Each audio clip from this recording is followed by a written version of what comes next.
com o AI a liderança pode se tornar uma coisa mais prática e não tão empática? Tu vais precisar de ter lideranças ainda mais humanizadas que consigam ir segurar as tuas emoções. Ainda tens nervosismo antes de entrar em palco ou alguma coisa? Tu, quando ensaias, aquilo fica tão bonito e tu pensas, é exatamente isto que eu vou dizer, está perfeitinho. E depois, quando sobes ao palco, muda tudo. Há coisas que tu, inconscientemente, acontecem, ou seja, o teu cérebro está a lê-las. Bem-vindos ao podcast O Olhar da Coruja. Chama-se Olhar da Coruja porque nos negócios, os donos dos negócios, os gestores dos negócios precisam ter um olhar muito amplo sobre tudo o que está a acontecer e terem a capacidade de focar naquilo que é importante em cada momento. Esta rubrica em especial, em que sou eu a entrevistada pelos colaboradores para que eles possam saber de mim tudo aquilo que têm curiosidade, seja acerca de negócios, seja acerca de pessoas, seja qualquer tema que seja curioso para alguém que trabalha comigo. Bruno Piedade. Olá. Olá. Quem é o Bruno Piedade? Boa questão. Em que termos? Todos. Quer saber tudo. É uma pessoa um bocado estúpido. Idiota. Idiota no bom sentido, acho eu. Corta o estúpido e deixa só o idiota. Mas é idiota, acho que no bom sentido, acho eu. Porquê que te consideras idiota? Tenho muitas ideias. Acho que é mais por aí. É por aí. Pronto. Então corta mesmo o estúpido. Porque ele associou estúpido e idiota e poderia ser por outra razão. Ok, se é por ter muitas ideias, deixa ficar. Ok, esta rubrica é tua. És tu que fazes as perguntas. Ok, pronto. Então tenho aqui algumas perguntas. Vou começar com perguntas sobre liderança, que é o que tu falas mais, não só na empresa, mas também nas palestras e assim. Quando estás no papel de ser liderada por alguém, como é que te sentes? Bem, já não há muito tempo. Pois, é porque daí Na realidade estou, porque nós passamos a vida a ser liderados até por vocês. Não é hierarquicamente da mesma forma, mas há muitas coisas que nós fazemos de acordo com aquilo que vocês consideram que é importante. Portanto, há muita coisa em que não sou eu que coordeno. Eu faço muitas coisas que alguém coordenou e só me diz o que é que eu tenho que fazer. E eu adoro. É mais fácil. Eu adoro. Mas... Eu gosto da parte de ser formada por alguém, ou seja, é sinal que estou a aprender coisas novas, e gosto muito de ser liderada no sentido de alguém planeou alguma coisa, desenvolveu alguma coisa e agora eu tenho que cumprir a minha parte, fazer a minha função e ajudar a que aquilo dê resultado. E isto acontece muitas vezes. Nos eventos, por exemplo, não é? Que eu não sei o que é que vai acontecer, quando é que vai acontecer, onde é que eu vou comer e o que é que eu vou comer. Já está escolhido, alguém decidiu. E a gente faz. Eu gosto. Acho que é uma forma de... É mais simples, porque não tem que idealizar tanto, mas é uma forma de ajudar alguém a conseguir atingir um objetivo. E quando lidera umas, no teu caso, na tua visão, está a liderar mal, tu dizes ou achas que pode vir alguma coisa boa dessa liderança que tu não achas? E eu não digo à primeira. Eu normalmente fico à espera para ver se eu tenho uma visão, mas a visão do outro também está certa, porque não é só uma forma de fazer as coisas. E normalmente eu dou um benefício da dúvida. Vamos ver se isto vai funcionar. Até podes aprender alguma coisa no aprendo imenso, que é, ok, eu vejo as coisas de outra forma, mas não quer dizer que isto não funcione como está a ser feito. Então vamos ver. Sim. Só se eu vir mesmo que não vai funcionar é que eu abordo. Mas abordo. Olha, vamos fazer de outra forma, porque isto assim não vai funcionar. Às vezes nem sei de que forma, que é, sei que não vai funcionar, vamos sentar-nos e pensar como é que vamos fazer isto. Sim, mas é que vê o problema, mas depois é mais... Que é uma coisa que eu acho que vocês deviam fazer também, que é quando veem que quem está a liderar, seja o que for, não está a fazer da melhor forma, sim, vamos sentar-nos e conversar um bocadinho sobre isto e perceber como é que nós vamos atingir melhores resultados. Sim, o resultado acaba por chegar mais rápido do que... Exatamente, porque vou fazer, não concordo nada, mas está bem. Não sei, alguém mandou, eu vou fazer. Não é assim tão fixe, porque principalmente quando já sabem que não vai funcionar, ou quando já perceberam, ou quando estou a fazer má vontade, os resultados não vão aparecer. E causa dependência também depois das pessoas. Não tem que pensar, não é? Pois, exatamente. Não tem que pensar, não tem que me responsabilizar. Alguém pensou, alguém mandou fazer, eu só... E nunca estão errados, é deixar... Não, quem está errado é quem teve a ideia, não é? Exatamente. É quem decidiu que era para fazer. Mas isso eu acho que é uma forma diferente de estar e que ajuda toda a gente a ter resultados. Porque depois vem a frustração, que é, chegam ao fim, se eu já sabia que isto ia funcionar, também ninguém sempre deu porque já sabiam, não é? Sim, mas depois não foi ele que resolveu, então, mas depois se calhar até sentem um bocadinho de orgulho, mas apesar de não terem feito nada. Nada. Da próxima. Sendo satisfeito porque eu já sabia que não ia funcionar, aquele viés da confirmação. Estava mesmo à espera que isto acabasse para toda a gente perceber que não funciona. Mas depois, na próxima vez, já vão com o pé atrás, que é já sei que não vai funcionar, ou aquela pessoa não tem jeito para liderar, ou aquilo não vai. E não é fixe. Não é fixe. As pessoas não aprendem e não sabem o que é que estão a fazer ali. Ninguém. É que ninguém está a aprender quando isso está a E acontecer. depois não é só uma para essa pessoa, é mal para toda a Para gente. Quando trabalhamos a equipa, normalmente o mal é para todos. E neste caso de ter, pronto, de expor os que a gente sente, achas que ter muita confiança com o chefe ou o líder pode ser um ponto mau?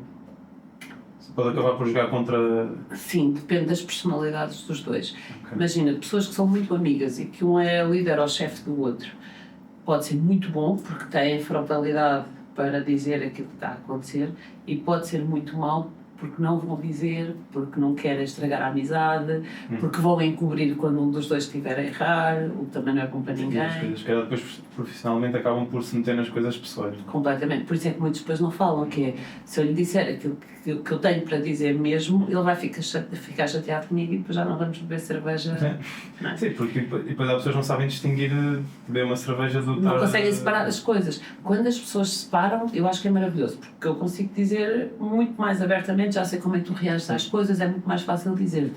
Quando as pessoas não se separam, pode ser um problema sério. E normalmente o que é que acontece? Não dizem, não são sinceras. Sim, acaba porque ela é uma falsidade se calhar mais... É aquela paz podre, não é? Que não está bom, mas vamos fingir que está, depois vamos para os copos, mas eu ainda estou com aquilo, que naquela pedra no sapato, também não é bom, portanto também não vai ajudar. Portanto, tem mais a ver com a personalidade do que ser certo ou errado. Para algumas personalidades é muito bom, para outras personalidades é muito mau. E tu sentes que, por exemplo, no teu caso, existem pessoas que têm muita confiança contigo e isso acontece, ou seja, ser mau na parte pessoal por a parte profissional não ser tão boa, ou ao contrário? Não, por acaso não sinto. Eu tenho o defeito de eu ser brutalmente honesta. E brutalmente não é no sentido de ser bruta, é ser mesmo muito honesta. Porque aprendi que não faz sentido fingir que é mais ou menos, porque não vai ajudar ninguém. Não ajuda a mim, não ajuda ao outro, portanto não está a ajudar a empresa, não estamos a ter resultados. E nós conseguimos conversar. Imagina, eu e o Paulo, por exemplo, conseguimos conversar assuntos que são mesmo desagradáveis. Há algumas pessoas que iam dizer, fogo, vocês conseguem dizer isso um ao outro. Conseguimos, porque é a única forma de nós conseguirmos melhorar.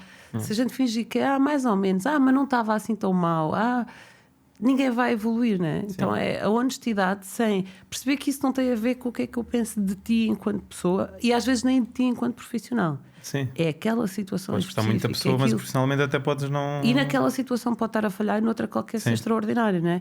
Então ser sincero, ser honesto, eu acho que é...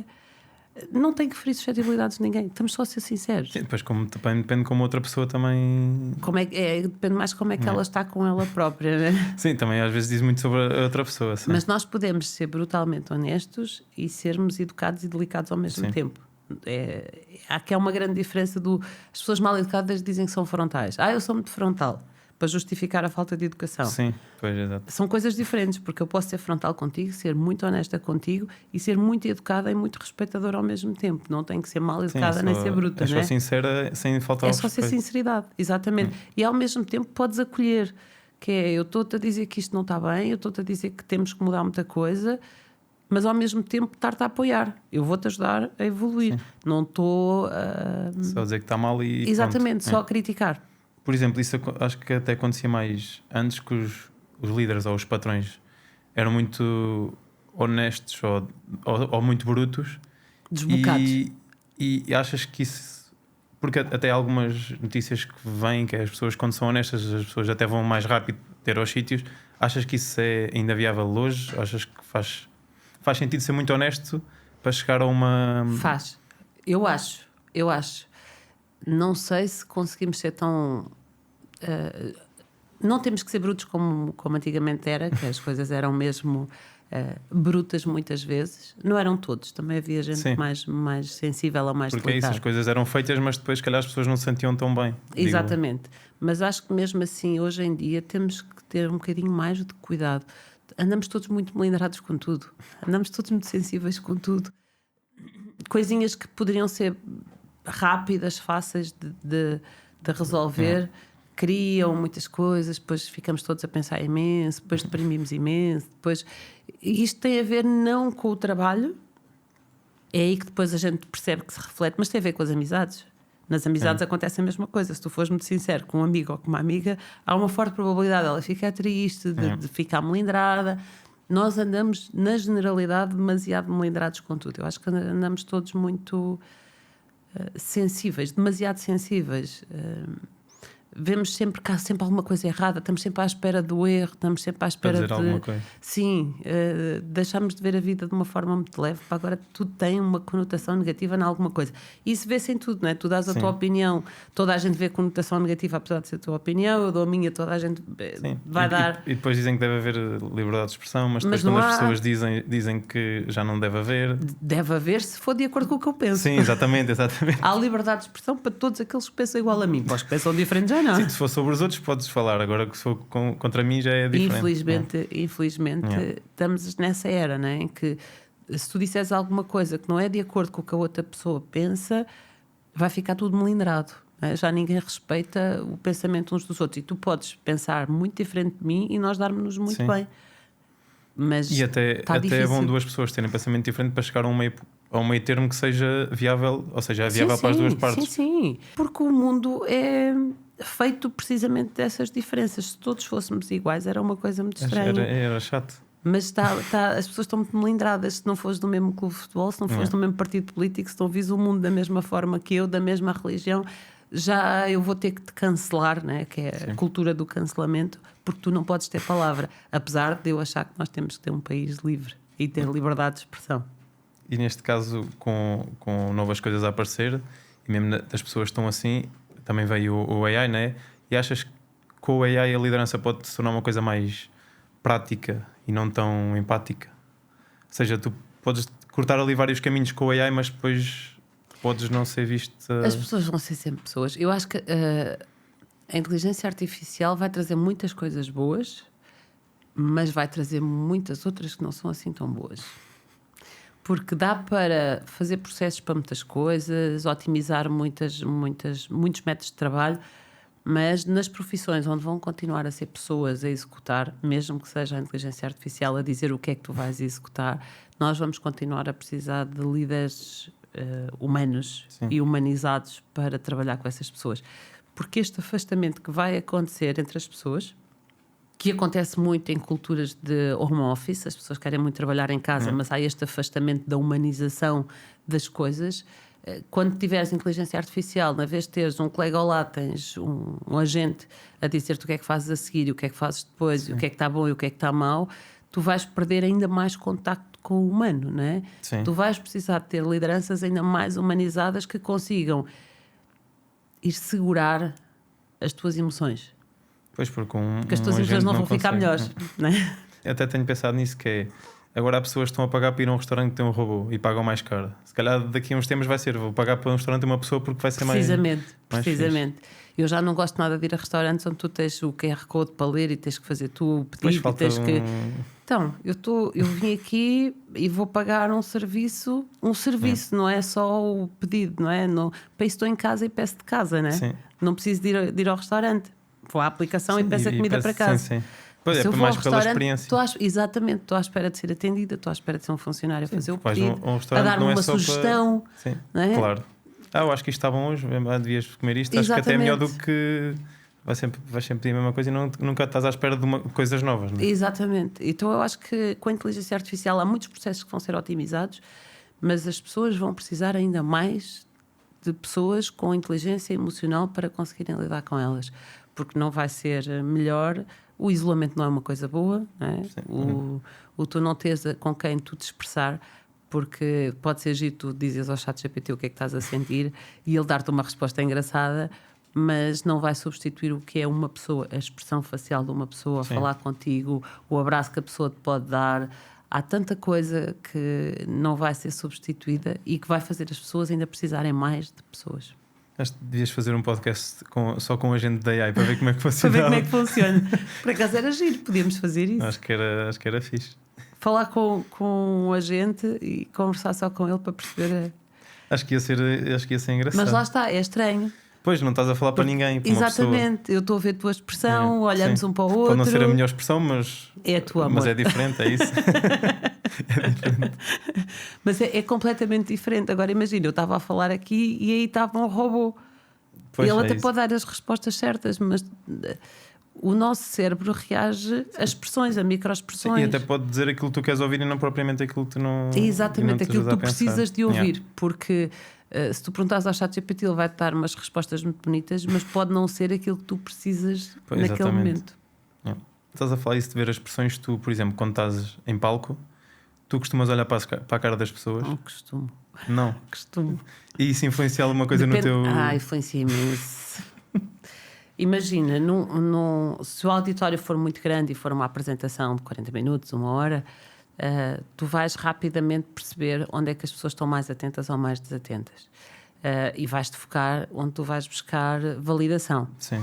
Quando é uma formação de 2 ou 3 dias, tu tens as pessoas muito mais próximas e tu queres que a tua informação passe. Enquanto numa palestra são 40 minutos, se a pessoa estiver a olhar para o telefone enquanto eu estou a falar, primeiro eu acho que é uma falta de educação. Sim. Estás no palco e de repente aparece uma cara vinda de um telemóvel.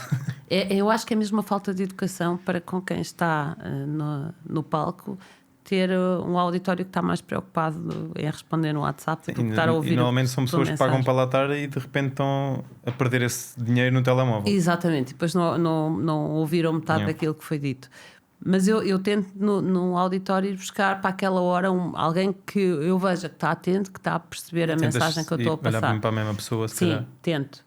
Agora, num dia de formação, 2, 3 dias de formação, eu quero mesmo que as pessoas levem aquela mensagem, eu quero mesmo que elas levem os ensinamentos que eu estou a passar. E aí vou estando muito atenta na leitura da sala, não é? Perceber se é uma pessoa, se é de uma forma mais generalizada, se há uma pessoa que não está a entender, mas as outras estão. E enquanto nos dizem, na audiência não te foques naquelas que estão com uma cara de que eu não estou a gostar nada disso.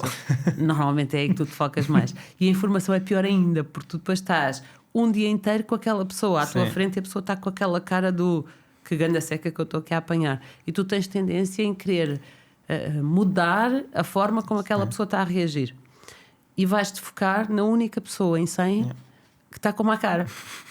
Então o teu esforço é todo para uma pessoa. E tu não tentas no coffee break tentar ver Tento. essa pessoa? Eu já ver se é faço mesmo isso assim. e tento depois ou tentar conhecer a pessoa para perceber o que é que está a acontecer ou simplesmente ignorar, porque senão eu vou-me estar a focar naquela pessoa que menos merece a minha atenção.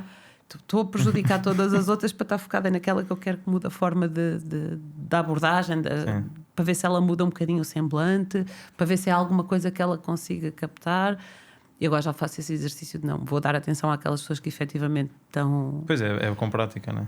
Querem aprender, que estão atentas, que estão preocupadas, que estão a validar ou não, ou estão a dizer que não lhes faz sentido, porque isto é ótimo, que é, eu estou a dizer uma coisa e alguém me diz que não lhe faz sentido, mesmo com uma microexpressão, eu gosto, que é, ok, vamos falar sobre esse assunto. E até te leva se calhar a pensar mais sobre esse assunto. Vamos falar sobre o assunto, vamos até debater este assunto para perceber quais são outros pontos de vista.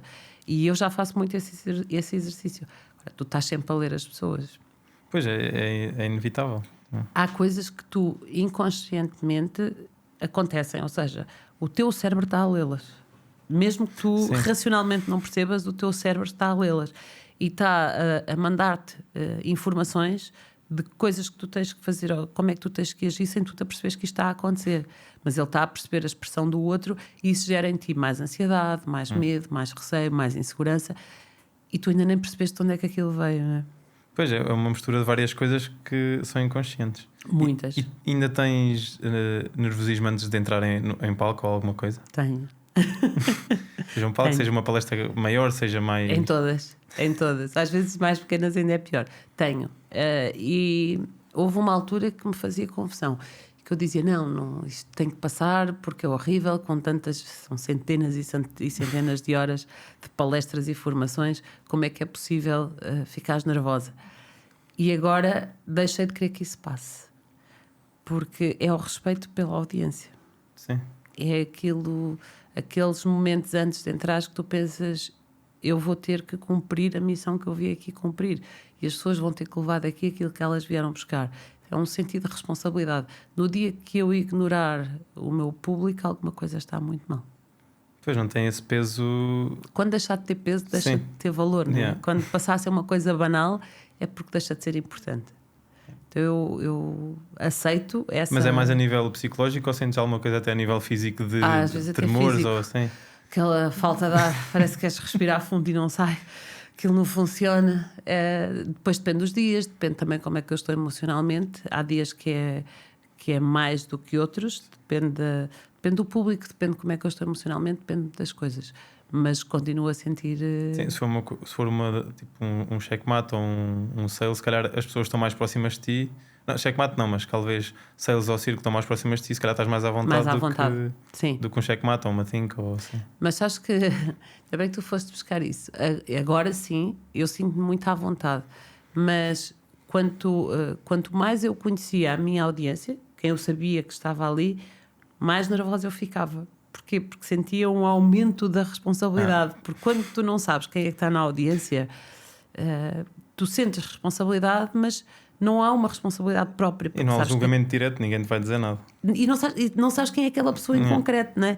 Agora, quando tu conheces muito bem a audiência, era um peso maior ainda. Que, meu Deus, eu sei quem são estas pessoas e sei que elas querem muito. E o muito em quantidade e muito em valor. E a pressão era maior ainda. Agora não, agora sinto-me muito à vontade com eles. Eu identifico-me com isso porque, pronto, eu já fiz stand-up 2 vezes e normalmente eu digo sempre às pessoas para não irem ver pessoas que eu conheço. E elas acham mal.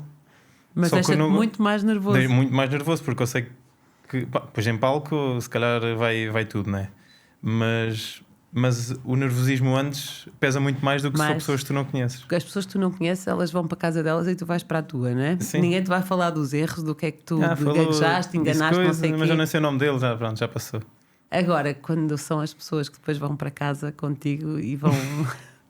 e falhaste ali, falhaste lá. Não devias ter dito aquilo, devias ter dito de outra forma. O peso é muito maior. É muito maior. E alguma vez já tiveste alguma branca em palco? Já. E como é que foi? Que é horrível quando tu... nunca tive uma branca longa, mas não me lembrar de uma expressão. Há palavras exatas que eu quero ter naquele tema e elas não aparecem. E depois consegues dizer as coisas por outras palavras, mas aquilo irrita-me profundamente. Mas porque continuas a pensar na palavra que devias ter. E continuas à procura daquela... E depois, meia hora depois, ainda estás à procura daquela palavra. E normalmente é quando acaba, daí a bocadinho aparece... bolas, era mesmo isto que eu queria ter dito. Eu deixei de ensaiar palestras. Eu não ensaio palestras precisamente por causa disso. Porque a frustração era maior ainda. Se não te falha a palavra que tu escreveste no... É que tu, quando ensaias... aquilo fica tão bonito e tu pensas, é exatamente isto que eu vou dizer, está perfeitinho. E depois, quando sobes ao palco, muda tudo. Ou porque a tua audiência te vai dando um feedback inconsciente, não é? Com as microexpressões corporais e faciais, que está à procura de outra coisa, validou uma coisa e não validou outra que tu estavas à espera que tivesse mais impacto. É como no stand-up, né? Estás à espera que uma piada bata bem e às vezes aquela piada não trouxe as repercussões que tu querias. Portanto, se tens outra a encaixar ali, já sabes que não vai correr tão bem. Isto é a mesma coisa, que é tu criares o conteúdo à espera que as pessoas reajam ao teu conteúdo da forma como tu reages, então encaixas daquela forma e depois chegas ao palco e isso não acontece. E tu estás o tempo todo no palco a tentar lembrar-te do que é que tinhas pensado dizer naquele momento. Mas o teu cérebro já está preocupado com a audiência, já está a pensar noutras coisas. É que eles já estão a pensar, o que é que é? E não te sai aquilo que tu tinhas pensado. Deixa de ter fluxo no teu cérebro. Porque o teu bloqueio é lembrar-te do que é que tinhas ensaiado. Então eu prefiro não ensaiar. Enquanto estiveres à vontade com o que vais dizer, consegues meter as palavras que tu quiseres. Exatamente. É só chegar ao, é só mais o exemplo que eu tinha objetivo, pensado não é? pode não ser aquele, pode ser outro qualquer, depende do fluxo que vai a acontecer. E eu assim permito que o cérebro tenha os temas e depois eu vou falando dos temas com o que aparecer na altura e não com um ensaio gigante que depois tenho que dizer exatamente aquelas palavras, porque é horrível. Dá sempre uma branca nessas situações. E quando são assim coisas mais pessoais, tu já partilhaste em palco, como é que é? É fácil ou é difícil, visto que é uma coisa muito pessoal? É muito difícil. Se há a palestra que me dá mesmo muita ansiedade, aliás, no último evento nem fiz, porque não estava bem emocionalmente para fazer, é falar de mim. Eu vi aquela de Troia que tu fizeste no Sales. Exatamente. Sim. No último encontro do Sales eu não fiz essa apresentação. porque tenho que estar muito bem emocionalmente para fazê-la e não digo sempre as mesmas coisas. Engraçado, a última vez que fiz, alguém dizia: mas nunca tinhas falado desta situação. Porque falar de mim é sempre mais difícil. Uma coisa é aquilo que eu aprendi, outra coisa é aquilo que eu vivi exatamente de uma forma mais pessoal. Eu não falo muito de mim pessoalmente nas redes sociais, e falar de mim, eu acho que é importante, e é importante para as pessoas que me estão próximas conhecerem-me também mais profundamente, mas é difícil, deixa-me sempre muito ansiosa. Eu fico muito ansiosa antes daquela apresentação. Depois preciso de um bom bocadinho para descomprimir no final da fazer, mas é bom. Eu acho que é bom também. Eu também aceitar-me a mim, exatamente, mostrar às pessoas quem é que eu sou, muito além daquilo que eu faço. Sim, eu também estive nessa palestra do Sales e gostou um bocadinho. Fiquei com o nó na garganta. Pois é, por isso é muito raro eu conseguir fazê-la sem chorar. É mais difícil. E eu tenho agora aqui uma pergunta que é uma coisa mais... Pronto, eu sei que estás a escrever um livro, ou estás a pensar nisso, ou estás... Pronto. O que é que achas de audiobooks? És a favor ou és contra o audiobook? Tipo, preferes o livro físico? Eu gosto de ler. Audiobooks eu acho muito interessante, apesar de não ser uma prática minha. Eu não ouço audiobooks porque ouço podcasts. Então eu sou uma viciada em podcast. Exatamente, é mais ou menos a mesma coisa, que é, tu consegues estar a fazer várias coisas. Podes conduzir e estar a ouvir um podcast ou um audiobook, podes estar num momento em que não está jeito nenhum estar a ler um livro, estás com as mãos ocupadas, mas consegues estar a ouvir. Eu consigo cozinhar, eu consigo andar por casa, eu consigo limpar a casa, eu consigo imensas coisas a ouvir. A ler com o livro não é muito mais difícil. Eu sou a favor, apesar de eu não ser... Então, por exemplo, a nível dos podcasts, achas que o vídeo tira alguma, não digo influência, mas impacto? Porque agora vejo alguns podcasts a migrar para terem vídeo também. Achas que tira ou acrescenta alguma... Eu vejo todos com vídeo. Eu só vejo podcasts eu gosto no porque YouTube. vejo o espaço e... Exatamente. Lá está. E vês a expressão e vês a cara das pessoas. É engraçado porque às vezes ando por casa, tenho o telefone num sítio, ando com os fones, e depois há determinados momentos em que eu vou correr para o telefone para ver a expressão das pessoas. Sim, às vezes a voz até... Se estiveres a ouvir áudio e não sabes quem é que é a pessoa, até depois quando vês a pessoa fica meio estranho. Esta pessoa tem esta voz. E eu gosto de ver o vídeo, gosto de estar a ouvir e a ver as pessoas. Acho que faz muito mais sentido, não sei, acho que interpreto muito mais, vejo muito mais. O ver e o ouvir dá-te muito mais informação do que só ouvir, não é? Sim. Então é... Pois, ou seja, as pessoas até podem, se calhar, é isso que eu estou a tentar dizer, que é, as pessoas podem desfocar do que é que está a ser dito para focarem mais no visual e não estarem a captar tanto as palavras. Podem não ficar tão atentas à voz. O único podcast que eu ouço e não vejo é o nosso. Porque estás lá tu. Exatamente. Eu nunca vejo aquilo que eu fiz. Então, mas neste caso também tens que saber quais é que são as tuas expressões. Eu não gosto. Eu se vir nunca mais faço. Então não faço. Eu ouço, e normalmente ouço porque o Paulo depois vai ouvir quando o episódio sai. Então eu só ouço quando o episódio sai, okay. Porque ouço com o Paulo no carro. O Paulo vai ouvir, ouve no carro. E como já foi há algum tempo atrás, pensas, melhor ainda, que já foi há mais tanto tempo. distanciamento. Se eu vir, eu não volto a fazer. Vou dizer, já viste como é que estavas sentado? Já as fotografias às vezes é uma chatice. Já viste como é que estavas? Já viste a expressão que fizeste? Ele estava a falar e tu estavas com aquela cara, devias estar com outra cara. Esquece, ia ficar um robô. Então eu faço, é natural. Ficavas muito mais consciente das coisas e se calhar...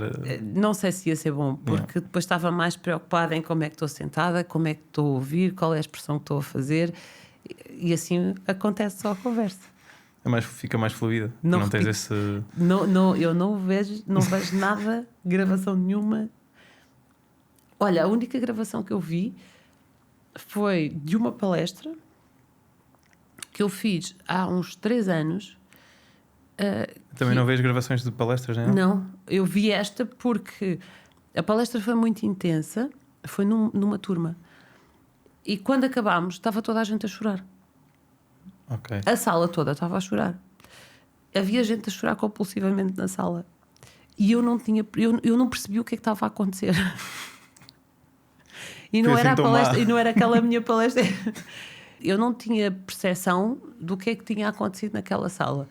E quando nós voltámos para o escritório, eu pedi para me darem a gravação, que eu precisava de ver a palestra para perceber o que é que aconteceu ali. Foi intensa e tinha a ver com o trabalho. Era uma palestra profissional, era a minha forma de ver. É uma palestra de liderança que tu também já viste, porque é desse mesmo evento do Encontro do Céu. Sim, eu sei. E a forma que foi a primeira vez que eu a fiz, e estava tão que aquilo teve um impacto gigante naquelas pessoas que estavam naquela sala. Foi a única palestra até hoje que eu nunca mais vou conseguir na vida a repetir algo idêntico, porque aquilo tem a ver não só com o conteúdo que está ali, mas com o que tu estás a sentir, as emoções que tu tens naquele momento, como é que tu estás naquele momento. Foi a única palestra que eu vi. Eu repeti o tema. E não teve esse impacto? Não. O João, há uma altura que ele diz, sempre que eu vejo a palestra eu choro. Mas já não é da mesma forma, porque eu também já não estou no momento em que eu estava quando dei aquela palestra pela primeira vez. E não me condicionou em nada. Porque eu dou a mesma palestra 10 vezes e não digo a mesma coisa 10 vezes, porque sempre que eu vou a um tema, há coisas novas, não é? Há coisas que aconteceram há pouco tempo que eu trago como exemplos. Então, os exemplos que eu trago, a forma como eu falo daqueles temas, muda consoante o meu estar. Então, é difícil eu fazer a mesma palestra e dizer exatamente as mesmas coisas. Sim, vai passando tempo e vais tendo outras referências ou outras. Até podes mudar de ideia. Estás a postar. Muita coisa, exatamente, que é com nova informação, nova decisão. Se eu já sei coisas novas, eu decido coisas novas. Então, a visão que eu tinha muito fechada acerca de um tema, se calhar é completamente diferente daí a um ano. Sim, e ainda bem. Foi a única que eu vi até hoje. E um dia desde que eu voltar a vê-la, porque foi muito bonita. Do audiobook, que é, se tu tivesses de fazer um audiobook do teu livro, gostavas de ser tu a falar? Ou quem é que gostavas mais que fizesse, ou seja, que passasse a informação do teu livro em audiobook? Gostava de ser eu, de preferência quando não tiver obstruída a rouca. Para a voz ser, ou então assim, que pode dar uma voz ainda assim mais radiofónica, não é? Se for para eu não ouvir, porque é outra coisa que eu odeio, que eu acho que toda a gente odeia, que é ouvir-se. É? Também não gosto de nada. Eu acho que ninguém gosta de se ouvir, porque não é menos uma visualização. Vou meter a lupa em casa, mas não vou ouvir, vou meter sem som. Parece que não és tu. Nós ouvimos a nossa voz de forma diferente dos outros. Então, quando nós ouvimos uma coisa que nós gravamos, estamos a ouvir a nossa voz como os outros ouvem. E é muito estranho. Não sei se a nível de som também muda um bocadinho, visto que é gravado. As pessoas podem ouvir diferente do que está. Se calhar, também não sei, mas que é estranho ouvir a minha voz. Portanto, eu gostava de ser eu a gravá-lo, até para dar às palavras a intuação que eu acho que elas devem ter quando escrevo, mas não sei se depois ouviria, porque iria ser muito estranho. Pronto, e estávamos aqui então a falar nas palestras, tu podes eventualmente mudar de ideias quando são palestras muito espaçadas. E a minha última pergunta é: gostas mais de Superboc ou de Sagres? Então, mini Superboc e média Sagres. Porque eu acho que vou mudar as tuas ideias. Tenho aqui uma coisa para ti. Já viste que eu gosto das duas, não é? Mas eu acho que vais mudar de ideias porque vais começar a ver só esta cerveja. Eu até acho que eles iam patrocinar. Eu também acho. Olha, bem Coruja. pensado. IPA, também gosto, portanto acho bem. Também pode ser tu a patrocinar. Eu como assim? Trazer sempre eu. Pode ser. Pode ser. Uma por dia, também não faz mal nenhum, não é? Portanto, 5 por semana. Não podes gravar muitos podcasts durante o dia, senão depois acabas. É só para quando gravo podcast? Sim. Não pode ser para todos os dias. Isto é um patrocinador que decide o que é que ele vai dar. Espera, eu só dou uma por podcast. Na vez de gravar 2 podcasts no mesmo dia, começo a gravar um em cada dia. Pois, já tens de ter 2. Tens de trazer 2. Que fixe. Coruja. Olha, bem pensado, senhores da Coruja. Podem começar a patrocinar. Não tinha pensado nisso. Mas para a equipa toda, não é? Acho que para a equipa toda acho que até merece. Só trouxeste uma? Só trouxe uma para dar, mas tenho ali mais. Não, as outras estão nas canecas, podes ver. Eu meti aí dentro. É o que temos aqui. E pronto, está feito. Acho que é isso. Não, é água. É água. Mas a cerveja acho que é para aí 80 a 90% de água também, não sei se estou a dizer em erro, mas... Mas é água com sabor? Tens no frio para a gente beber a seguir? Não tenho, não. Obrigada, Bruno. Nada. Obrigada, foi muito giro. Obrigado pelo convite. Obrigada eu por teres aceito.